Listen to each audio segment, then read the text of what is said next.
C'est quoi votre rapport avec la maternité? Vous avez dit aussi, j'ai peur des enfants, les bébés particulièrement. Je me souviens d'une dame qui avait un bébé dans ses bras, qui avait besoin d'aller aux toilettes. Elle voulait me le confier, j'ai refusé. Ah, mais c'est trop bizarre, ça se tient pas, du coup, ça dégouline de partout, c'est trop chelou. Ah ouais, moi, les bébés, ça me parle pas du tout, hein. Au propre comme au figuré. C'est pas du tout ma came. Non, ça m'attendrit même pas. Ça vous attendrit même pas? Même pas. Et tu sais, ça m'a tout le temps énervée parce que t'es une femme, tu dois avoir des enfants, puis on te dit, tu sais, le truc de l'horloge biologique, mais quand on me dit ça, j'ai juste envie d'éclater de rire. Moi, j'ai plein de copines qui n'ont pas d'enfants et on est très bien comme ça et ça nous va très bien. Je suis pas attendrie par les enfants, mais je suis tellement choquée du mal qu'on peut leur faire et du peu d'importance qu'on donne aux gens et à la vie humaine, quoi. Allez un peu au-delà, Béatrice, pour essayer de comprendre pourquoi vous n'avez pas cette tendresse pour les enfants. Parce que... Alors, moi, je pense que c'est surtout... Je n'ai pas envie de cette responsabilité-là. D'accord. Je ne peux pas prendre en charge quelqu'un d'autre, c'est pas possible. Je ne peux prendre en charge que moi-même. Vraiment. Et je n'y arriverai pas. Et maintenant, c'est absolument pas la maternité, c'est absolument pas quelque chose que je critique. Je trouve une femme qui a envie d'un enfant, je peux trouver ça merveilleux, et qu'elle soit épanouie, c'est extraordinaire, et de voir une mère tendre avec ses petits, mais c'est extraordinaire aussi. Mais moi, je n'ai pas ce désir-là. À ce stade de l'émission, on va passer par un rituel. On a soumis votre écriture à une graphologue. Elle ne sait pas du tout de qui il s'agit. Évidemment, elle le découvre qu'après. Et à travers la lettre et vos mots, elle nous dit ça de Béatrice Dalle. D'accord. Ce qu'on voit en premier, c'est l'idée d'une lutte, d'une contrainte, d'une personnalité en combat, en lutte, qui s'oppose facilement, mais en fait en contradiction avec une autre partie d'elle, d'une personnalité plus affective, d'une petite fille très en demande, exigeante, assez narcissique, et qui est dans un grand besoin de regard et d'approbation de l'autre, même si en fait elle le refuse. Elle ne veut pas qu'on ait prise sur elle, et elle refuse cette demande affective. Les grands traits de caractère de cette personnalité se voit dans l'écriture à travers la grande zone médiane prédominante. Il y a aussi les points sur les i, l'envahissement de l'espace sans marche, qui sont une survivance de composantes enfantines, qui signent aussi la difficulté finalement que la personne a à se décentrer d'elle et à finalement donner une place à l'autre. Alors professionnellement, c'est quelqu'un de consciencieux, de besogneux, de régulier, d'impliqué, de très investi dans ce qu'elle fait, qui lui donne un côté assez efficace dans son domaine professionnel probablement. Finalement, cette personne connaît peu la palette de nuances entre le gris et le rose. Il y a un côté finalement blanc ou noir, j'aime ou j'aime pas, qui la maintient dans une forme de tension assez permanente. Ah, elle a super raison. Bah ouais. Est-ce que j'ai besoin de lui donner raison? Vous le savez tous, vous l'avez tous compris, il me semble. L'excès? Ouais, dans tout. Bah ouais. Si ça déborde pas, ça m'ennuie. Juste que la vie que j'ai me va. Il m'a toujours été. Et même quand vous êtes allé au bout de vous-même, avec, on va parler tout à l'heure de la drogue, on va parler de plein de choses. Complètement. Et la drogue, même si je me suis fait du mal, bien entendu, je suis pas débile, je me doute bien, mais à la fois, j'ai fait ça pour vivre plus fort. Et pas pour me détruire. La cam, j'aimais profondément ça. Et je pense que si les gens aimaient moins ça, il y aurait moins de toxicos. Il y a aussi beaucoup... Enfin, tu vois, c'est quand même très agréable, hélas, grandement hélas. Et avant que tu te rendes compte du mal que ça te fait, il y a quand même du bien aussi. Et un psy, pour comprendre ce rapport aux hommes, et quel rapport, le manque de tendresse dont on parlait tout à l'heure, il se cristallise là. Je ne suis vraiment pas tactile, je ne supporte pas les hommes qui ont partagé ma vie, m'ont suffisamment reproché d'être incapable de faire un geste de tendresse. Ouais. Mais avec les hommes, ce manque de tendresse... Ils s'en sont pleins, beaucoup. Qu'est-ce que tu veux, tant pis. Hein. Donc, allez voir ailleurs et t'inquiète qu'ils ne sont pas privés. Une histoire paisible, c'est pas votre truc? Non, pas trop, non. Mais ça l'est plus parce que j'en ai marre des cafards énervés. Ouais. Il y en a eu beaucoup, des cafards énervés. Il y en a un en tout cas, mais pas les deux autres qui sont super. Pas les deux autres qui sont super. Non. On va commencer peut-être par le premier, puisqu'on en a parlé. Votre premier mari, Jean-François Dalle, artiste peintre et boxeur. Et vous avez dit, ce qui moi m'a surpris, mon idée c'était d'appartenir à quelqu'un. Je lui appartenais, c'est tout. On sent depuis tout à l'heure une espèce de fille qui vit, quoi, qui aime la liberté, qui a un petit côté rebelle. Mais avec les hommes, vous avez besoin d'être sous leur coupe. Écoute, j'aimerais un homme qui arrive à me dominer, entre guillemets, intellectuellement plus que physiquement, parce que physiquement, n'importe lequel est le plus malin qui peut me dominer, ça m'intéresse pas. Mais hélas, je me rends compte que je suis souvent plus balèze qu'eux. Ouais. Donc voilà. Avec Jean-François Dalle... lui, c'est un homme merveilleux. Il avait un mal-être infini, c'est bien dommage, c'est ce qu'il a perdu, mais c'était un homme terrible. Il a fait une tentative de suicide, donc... Parce qu'il allait très mal émotionnellement, il avait un mal-être, mais c'était un mec brillant, intelligent, cultivé, c'était un mec super. Ça a été douloureux pour lui d'un coup d'être marié avec un sexe symbole, un fantasme national, alors qu'il avait connu la fille des bains-douches, quoi. Ouais, absolument. Ah ben, bien sûr, en plus c'est quelqu'un qui était peintre et qui avait besoin de reconnaissance, et d'un seul coup, cette gamine... qui a presque pas été à l'école, qui se retrouve reconnue partout et qui intéresse tout le monde. Donc oui, c'était dur, ouais. Mais les hommes n'assument pas ça, à moins d'avoir un homme qui fasse un peu le même métier, quoi. Genre Rupert Everett. Ouais, alors lui, merveilleux. Voilà ce qu'il nous a confié, Rupert Everett. Béatrice, c'est une très grande actrice, très bizarre et incroyablement addictive.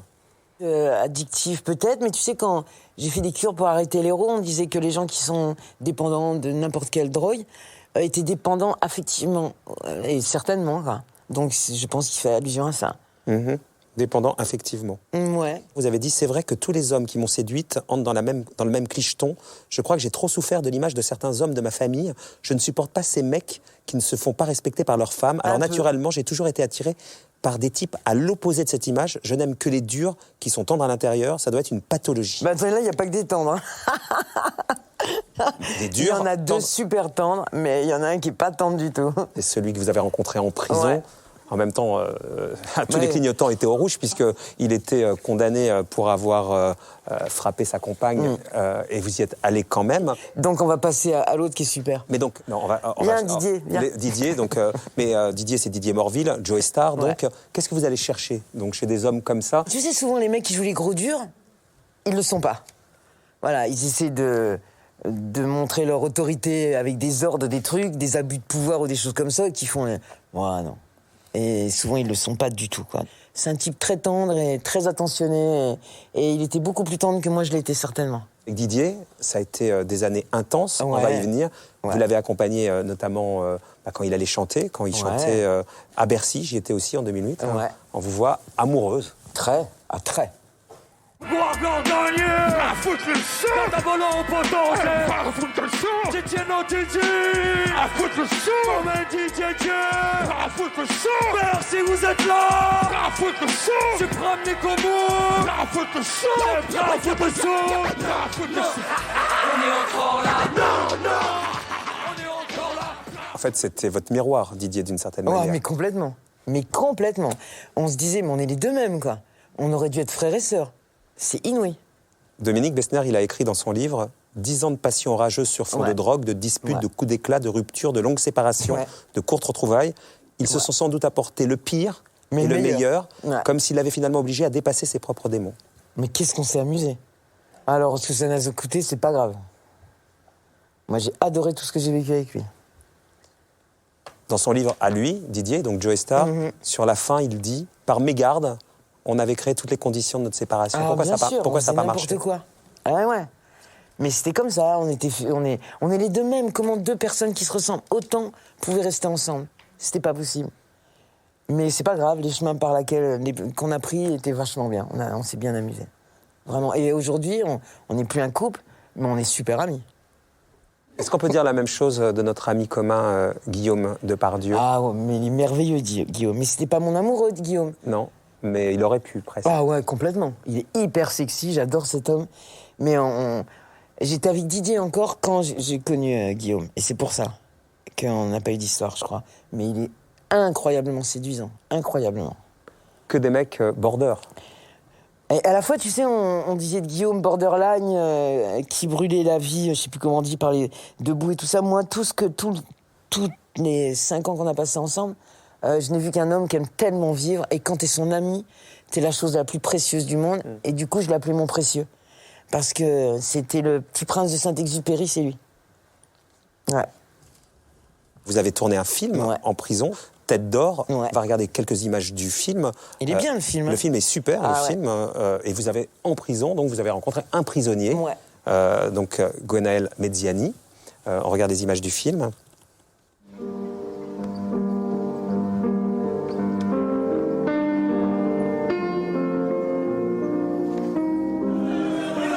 Voici le moment qui est venu entre vous et moi, où il faut que vous me tuiez ou que je m'établisse sur vous. Vous qui me regardez, osez! Je vous connais tous par votre nom, j'ai grandi parmi vous, et voici que vous m'avez trahi.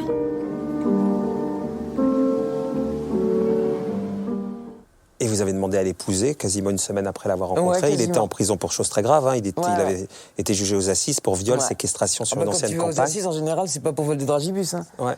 Pourquoi vous allez vous jeter là où vous êtes sûr de vous faire mal? Parce que, je sais pas. Mais il y a un petit côté, j'ai besoin d'aller le sauver aussi. Vous avez ça en vous? Et c'est marrant parce que c'est une phrase qu'il y a dans Tête d'Or. Tu sais, quand tu le vois justement marcher là dans truc de semi-liberté, où je dis dire qu'il a fallu que je vienne dans cet endroit où t'es en train de mourir, que pour te chercher, te trouver. Et c'était tellement là ce qui se passait en ce moment pendant ce tournage, je sais pas. Où tu vois, réussir à rentrer dans une prison, d'y tourner un film, et ce qui était écrit, ce que Claudel avait écrit dans ce texte, c'est ce qu'on a vécu. C'était assez inouï, hein. Et je pense que c'est le côté romanesque de tout ça aussi qui a fait que je suis tombée amoureuse. Certainement. Certainement. Et tu sais, toutes ces années de parloir où souvent j'entendais comme c'est romantique, ces histoires. Cette histoire, c'est tout sauf romantique. Mais romanesque, certainement. Et tout prend une telle intensité, t'as tellement droit à rien, que quand le seul moment d'intimité, t'es dans un parloir, tu tiens la main de ton mari, tu peux l'embrasser, tu peux rarement faire plus. Ça peut arriver, mais c'est très compliqué, tu risques beaucoup. Mais du coup, ça rend la chose romanesque et très intense, bien évidemment. On change de chapitre? Ouais. Ça vaut mieux. Et en même temps, on n'en change pas tellement parce que c'est pour ce goût pour la provocation. Tu vas me sortir. Parce que quand on pense à Béatrice Dalle, on pense à Nos Limites, à provocation, il y a une image évidemment que tout le monde connaît, elle passe et elle repasse. Dans le côté, elle est incontrôlable, elle les provoque. C'était avec Poivre sur son JT quand il vous parle de la kleptomanie. Regardez. Et d'une manière générale, dans ce film, on vous découvre un peu kleptomane. C'est un rôle que vous connaissez dans la vie. Qu'est-ce qui a inspiré le premier? C'était l'idée de départ ou c'est pendant que vous tourniez que tout d'un coup vous avez eu un Non, c'est des vertige? choses qu'on s'est parlé avec Claude Lelouch. Il s'adapte à la personnalité des gens pour qu'on se sente bien dans le rôle, pour qu'on se sente bien dans... Qu'est-ce que vous voulez me faire dire, là, au lieu d'essayer de tourner autour du pot? Dites franchement ce que vous regrettez d'avoir volé ces bijoux? Violé de Mike Tyson? Non, pas du tout, c'était très agréable. D'avoir volé ces bijoux. Et vous, est-ce que vous regrettez certaines lettres que vous m'avez envoyées, que jamais je vous en aurais parlé si vous m'aviez pas posé cette question, alors qu'on vous avait demandé avant de vous taire? Donc vous n'avez pas de parole. Je n'aime pas me taire, et d'abord vous ne me l'avez pas demandé. Oui, mais on l'avait demandé avant. Pourquoi est-ce que vous n'évoquez pas cette histoire? Pourquoi est-ce que ça... Parce que je suis venue pour parler du film de Claude Lelouch. Qu'est-ce que vous venez faire là, foutre la merde et faire de la provocation gratuite? Pas de la provocation, mais c'est une chose qui vous a touché. Je vous demandais si je suis venue pour parler du film de Claude Lelouch. Incroyable. Ouais, il m'a saoulé ce jour-là. Mais bon, à mon avis, il m'a pas saoulé une deuxième fois. La kleptomanie, c'est fini, Béatrice? Oh, c'était pas kleptomane, c'est juste j'avais un frère, pas un vrai frère de sang, un frère de cœur, qui a fait tellement de conneries. On a été dans une bijouterie, il a piqué plein de trucs. Je l'ai suivi dans son histoire et il valait mieux que je prenne moi parce que lui était recherché. Voilà. Dominique Besnéard, il a aussi une autre analyse. Est-ce que c'était pas pour elle, pour se prouver que la célébrité ne l'avait pas fait passer dans un camp, celui des bourgeois installés? Non. Et qu'elle était finalement la même qu'avant. Et le côté, non, je suis toujours la Béatrice. Oh non, c'était moins pensé que ça, je te jure. C'était sans calcul, on a fait des conneries, on est parti en sucette, c'est pas grave, je m'en fous. Ouais, j'ai même bien rigolé. Les keufs, ils ont été très sympas sur ce coup-là. Tiens, d'ailleurs, je les salue si je les vois, parce qu'ils ont été très amusants. Donc tout ça, c'est derrière, en tout cas. Bah ouais. Enfin, j'en sais rien ce que je ferai demain. Ouais. Oh, un peu, parce que j'ai l'impression, et on va y venir, qu'il y a quand même une troisième naissance de Béatrice Dalle. Et donc, on explore la deuxième vue, mais la troisième. Ouais, une sorte de phénix. Votre goût pour la provocation, on l'a vu, mais aussi pour le morbide. Joe Star, Didier Morville, dans son livre, il écrit « En arrivant chez Béatrice, je me suis cru chez une sorcière. Ah ouais. Il y avait une collection d'objets délirants. J'étais carrément impressionné par des attelles pour paraplégiques, des testicules et un fœtus dans des bocaux de formol. Il y avait des fœtus, des têtes de mort, des... Ouais. Béatrice, c'était Marie-Antoinette chez les rockers. C'est pas assez joli, les testicules, pour que je les expose chez moi, excusez-moi, messieurs. Mais c'était ça, l'intérieur de votre maison. Ouais. On dit beaucoup que l'intérieur d'une maison, ça reflète une personnalité. Qu'est-ce que ça reflète de vous? Je sais pas, mais ça doit être hardcore, hein, parce que tu aimerais mes maisons, ça devient des temples à chaque fois. Tu peux me donner une maison moche, une belle, un truc de dingue, ça va devenir un temple. Un temple dédié à qui? À quoi? Un temple d'objets... J'habite dans un cabinet de curiosité. Voilà, ça me plaît bien. Ouais. Mais je te dis, ça va pas tellement plus loin que ça. La preuve, c'est moi, l'habitat que je préfère, On dirait que je parle de moi comme si j'étais un panda. L'habitat de Béatrice Dalle, c'est à l'hôtel où j'ai rien à faire. C'est vrai ? Ah ouais, c'est trop cool ça, où tu commandes à manger. Ça arrive tout de suite, c'est dans des plats d'argent et tout. Donc un truc qui n'est pas la vraie vie, quoi. Bah, ça dépend. Si t'as du pognon, ça peut l'être. Ouais, mais théoriquement, on vit pas à l'hôtel toute l'année. Ah, moi, pas mal. Hein. En tournée, j'arrête pas. Vous adorez. Ce morbide, Rupert Everett, il en parle également. Il dit, Attention, Béatrice Rupert, était fascinée par les ossements, les tombes, la mort. Ouais. Son studio de Montmartre, elle conservait le crâne d'un prêtre au-dessus de son lit. Mais je me souviens aussi avoir volé dans un cimetière une petite statue d'enfant, un petit ange trop beau. Et je l'ai offert à Rupert, il a eu des embrouilles, il me l'a rendu, il me dit c'est bon, des trucs. Mais cette proximité quotidienne avec la mort, c'est une manière de quoi de... Ah, ça, en plus, c'est même pas la mort, c'est des objets que tu trouves dans des cimetières, c'est certain, d'accord, mais ça n'allait pas plus loin que ça, des objets décoratifs. Ouais. Que je trouve plutôt plus jolis qu'autre chose. Quand vous êtes arrivé à Paris, vous avez passé des nuits dans les morgues, vous dites on faisait des photos. Ah ouais, et c'était marrant parce que c'était, maintenant je peux le dire vu qu'il est plus là, c'était avec Elno des Négresses Vertes, un super ami. Et on allait, c'était très amusant. Très amusant. Et je me dis, on découvrira pas des photos porno, mais on découvrira des photos comme ça. Mais vous avez conscience, et vous aviez conscience, Béatrice, que c'était quand même peu commun d'être à part, d'être fasciné par un truc très particulier. Punk aussi, quoi, tu vois. Et donc vous étiez destroy. Oh bah j'avais une vie quand même comme ça. Hein. Mais comme une gamine aussi, voilà, quoi. Je me droguais pas du tout à cette époque, je faisais pas la con. J'allais dans les concerts avec mes copains musiciens, et voilà. Je vivais dans des squats avec eux et c'était très cool comme ça, très agréable. Je m'amusais beaucoup.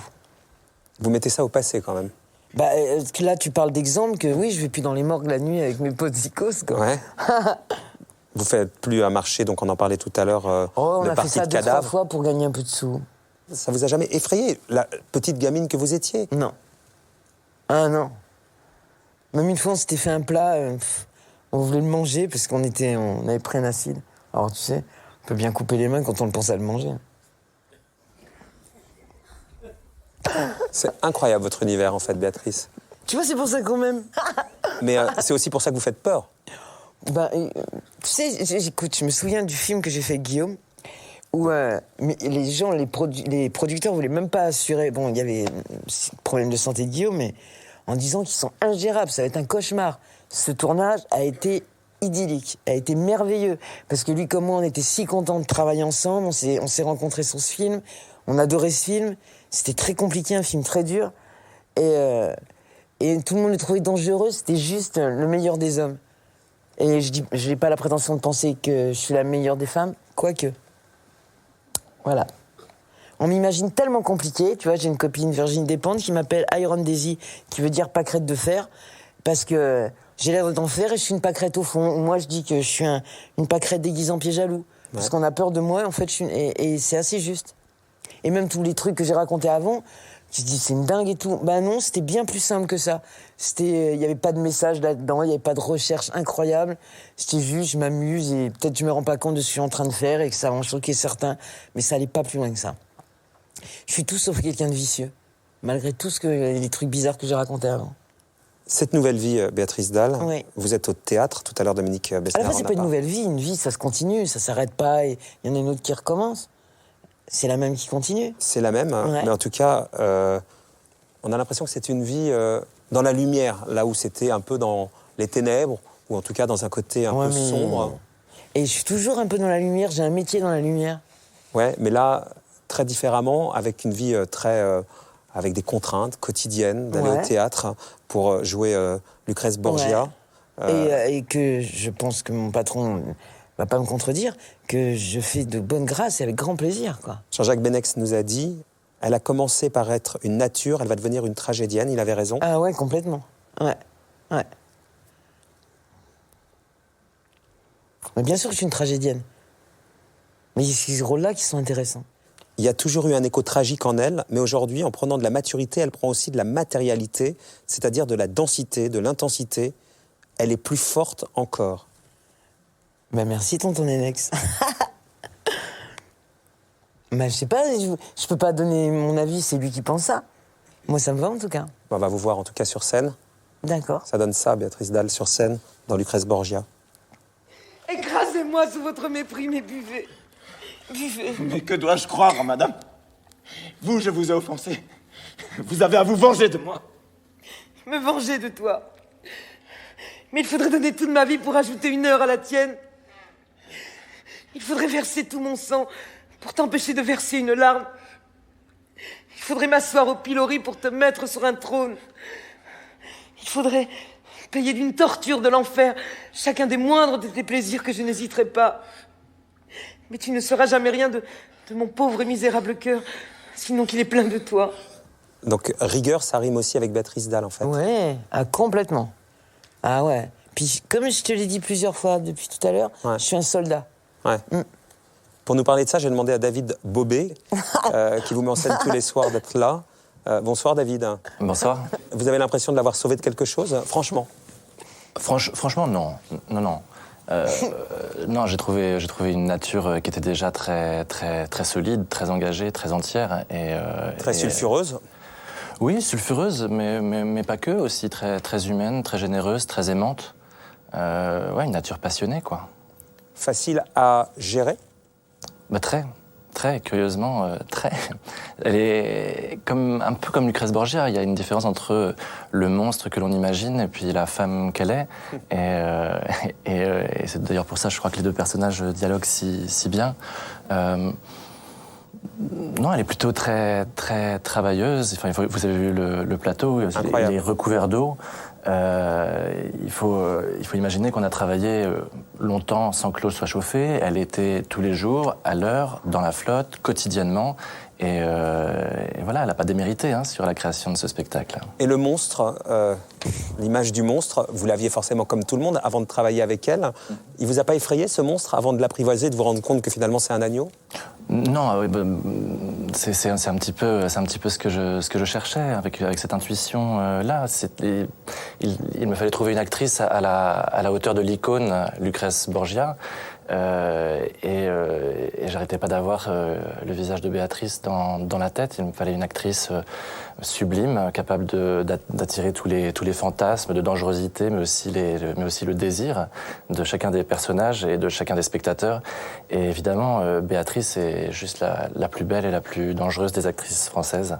Et voilà, c'est mon ami Philippe Chameau qui me dit appelons-la, proposons-lui. Et la première fois que j'ai rencontré, c'est presque pour qu'elle puisse me dire non et que je puisse penser enfin à quelqu'un d'autre. Elle est émue. Je suis aussi. Ouais, mais elle a l'habitude de donner le change, de surjouer un peu. Ce qui donne son côté un peu provoquant ou sulfureux ou même dangereux, je crois que c'est qu'elle est juste incapable de mensonge. Donc elle dira toujours la vérité, quoi qu'il arrive. Et c'est ce qui me fascine chez elle, je crois. C'est que c'est une femme debout qui, par nature, est impliable. Ça n'empêche pas sa réalité et sa fragilité de femme, mais elle a une nature qui est, irréductible. Vous avez compris pourquoi? Je cherche à comprendre depuis tout à l'heure. J'ai eu des pistes ce soir. Mais il faut les percevoir. Vous avez compris pourquoi elle a cette nature? Elle est fascinante, elle est complètement fascinante. Et quotidiennement, c'est ça qui est assez fou, c'est ça fait, oui, effectivement, 1 an et demi, 150 dates qu'on joue. On est partout, dans toutes les villes de France, même jusqu'à Taïwan. On passe notre vie ensemble. Il n'y a pas un jour qui ressemble à un autre. C'est d'une intensité, c'est hyper drôle, tout le temps. Et c'est plus fort que la vie. Il y a quelque chose qui est, par nature, surdimensionné. C'est brûlant, c'est magnifique. Et vous ne vous êtes jamais brûlé? Maintenant, on est amoureux. Waouh. Alors? Pas mal. Merci David. Merci. Merci patron. Beaucoup. Je t'aime patron. Bah pareil. Béatrice Jean-Jacques Benex nous a dit, Béatrice a changé. Elle se connaît mieux, elle a toujours cet éclair de jeunesse, mais elle a dompté son insolence.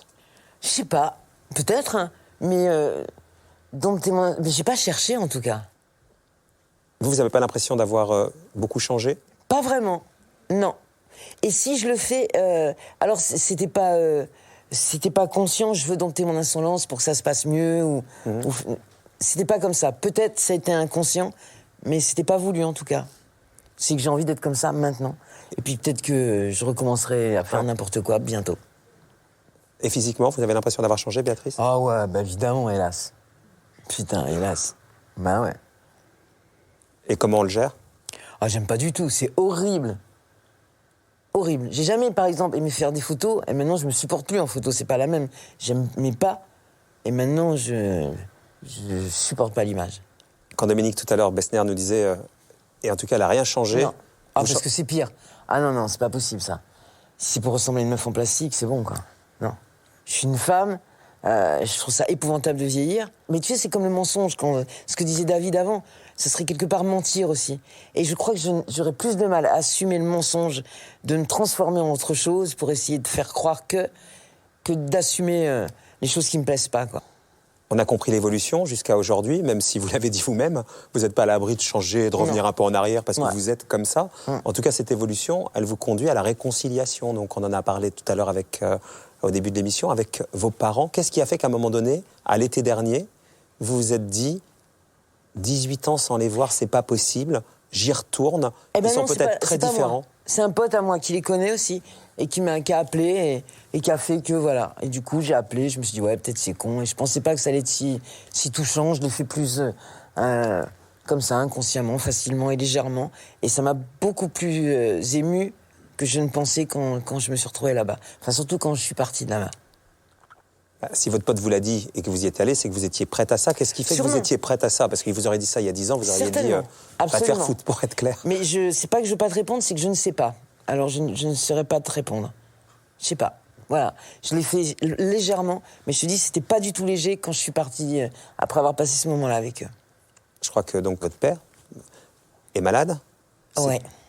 C'est aussi l'idée que vous en seriez beaucoup voulu de pas vous être réconcilié avec lui s'il était parti. Je veux même pas penser à ça, mais ce qui me brise le cœur, c'est de le voir malade. Ça me brise le cœur.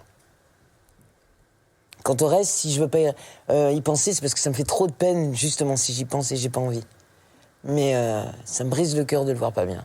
Et vous vous dites quoi? J'ai gâché 18 ans à Certainement, ouais, vraiment.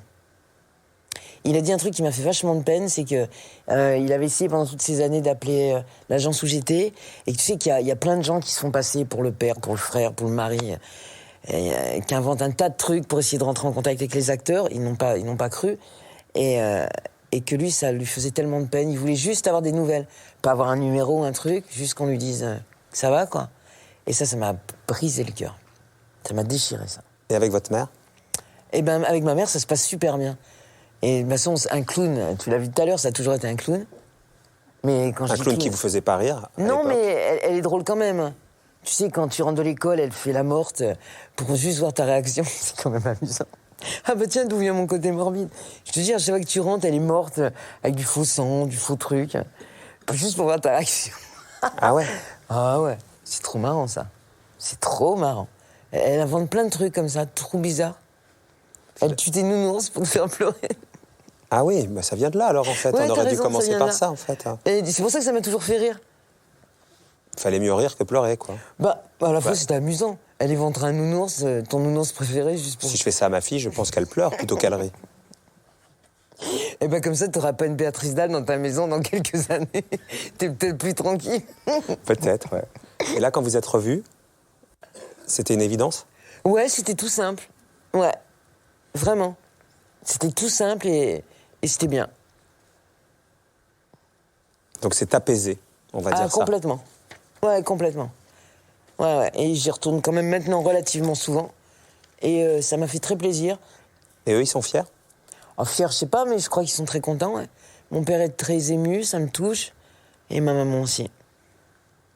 C'est chouette, c'est comme toutes les belles histoires ont des belles fins, même s'il y a encore une suite. Ouais. Et en plus, maintenant, vous avez un amoureux. Ouais. Pas un dingue. Non. Ah non, l'inverse.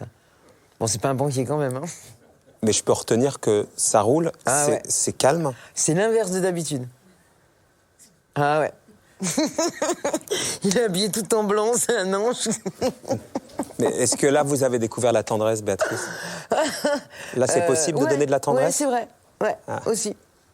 Mais quand tu le vois, t'es obligé. Bah ouais. En fait, je vous ai pas demandé quel âge vous avez. 51. Vous vous voyez dans 10 ans? Bah, je sais pas que j'ai envie, hein, mais j'ai pas le choix. Je préférais me voir il y a 10 ans. Mais bon, on ne pas me demander mon avis. Donc... On va regarder déjà l'heure qui vient de passer. On va débriefer ensemble. D'accord. Allez, on débriefe.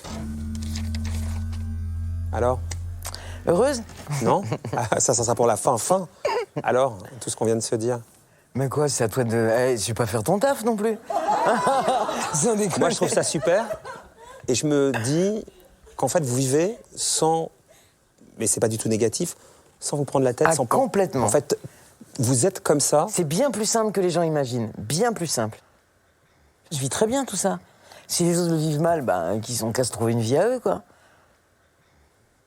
Et en même temps, vers la fin, quand vous nous racontez votre mère qui évente le nounours, qui se fait passer pour morte avec du sang. Mais c'est amusant, ça. Ouais, super, mais on voit bien que ça vient de là quand même. Ah peut-être, alors. Voilà, je ressemble à ma mère. Mais ma mère, c'est Cruella, tu sais, dans Les 101 Dalmatiens. Ah ouais, c'est ça. Je ressemble à ma mère. En fait, ça pourrait être ça, la phrase de fin. Alors que vous avez passé toute votre vie à pas vouloir lui ressembler. Moi, je me posais pas la question. Hein. Non, mais vous l'avez fait. Mais je l'ai vu dans une sculpture, tu sais quoi, c'est plus bizarre que ça. Parce que je l'ai vu dans une sculpture. Mon amoureux fait une sculpture, et j'ai vu plus ma mère que moi, et alors qu'il la connaît pas. Donc il s'est pas inspiré de quelque chose, tu vois. Et c'était très bizarre, ça. C'est très étrange, ouais. Ce que j'aurais jamais pensé avant, quoi. Vous avez jamais menti, là, dans l'heure qui vient de passer? Je crois pas, peut-être, mais je crois pas. Pas volontairement, en tout cas. Non, donc ça compte pas. On se regarde dans les yeux pour terminer, alors? Ouais, d'accord. On va s'embrasser, peut-être, même. On peut, hein. Qu'est-ce que vous voulez qu'on retienne de vous, s'il y avait un mot? Que je suis trop mignon. On peut dire ça. Ouais. Mais ouais. Mais ouais, vous êtes trop mignon. Mais ouais. Et on va terminer par le générique de fin, comme le générique de début. J'adore Vivaldi. Pour lesquels vous vivez, c'est plutôt le rap, les trucs hyper forts. Non, c'est la musique. C'est la douceur, en fait, Béatrice. J'adore le rap, mais j'aime la musique classique. Moi, j'adore la musique. Hein. C'est la musique que je préfère à tout. On va se quitter en musique, mais avant, pour vivre heureux, c'est notre rituel, il faut compléter, Béatrice Dalle. Non, j'ai pas envie, parce qu'il y a la petite formule vivons cachés, vivons pas cachés. Ouais, mais ça, vous pouvez faire mieux. Pour vivre heureux, mais j'en ai rien à foutre, je fais ce que je veux d'abord. Ça, je sais, j'ai vu. Pour vivre heureux, non, je faites ce que vous voulez. Là, maintenant que tu m'as blessé, ta phrase, j'en ai rien à foutre et je vais pas la compléter. Pourquoi je vous ai blessé? Parce que t'as dit, tu peux faire mieux. Voilà, je fais mieux, tellement mieux. Ah non, pour vivre heureux, vivons pas cachés, bien sûr. Mais c'était une plaisanterie. J'ai bien compris. J'ai pas envie de la faire. Ça vous ressemble en même temps. Voilà. Pour vivre heureux. Vas-y, fais-la toi. Tu crois que tu vas... ça fait 2 heures qu'on parle, on se connaît depuis 15 ans. Tu crois que tu vas m'avoir avec des plans comme ça? Alors, cherche pas. Pour vivre heureux, j'en fais qu'à ma tête. Ça, c'est ta réponse, hein. Maintenant, si t'es ridicule... Vous êtes sûr que je vous aurais pas, Béatrice? Ça dépend de quelle manière. Tu veux m'avoir de quelle manière, dis donc? Par la tendresse. Béatrice, tu veux pas la terminer, ma phrase, s'il te plaît? Non, je veux pas. Ah, mais en plus, tu peux faire ça. Oh là là. Béatrice, termine-la moi, ma phrase. Non, certainement pas, parce que maintenant, c'est mon honneur qui est en jeu. Tu sais? C'est comme un jour, je me suis dit, dans les marches de Cannes, si je tombe, j'espère que je vais mourir. Parce que je préfère mourir, ce sera plus facile à assumer que d'être ridicule. Ouais, mais vous préférez pas mourir que de terminer la phrase? Si. Je ne terminerai jamais, n'insiste pas. Mais je sais bien. Mais il va bien falloir rendre l'antenne. Je me demande comment je vais sortir de ton bateau ridicule. Sans être humilié. Même si tu termines pas la phrase, je vais quand même t'aider à sortir. Merci, Béatrice Dalle. Merci à vous. Merci beaucoup.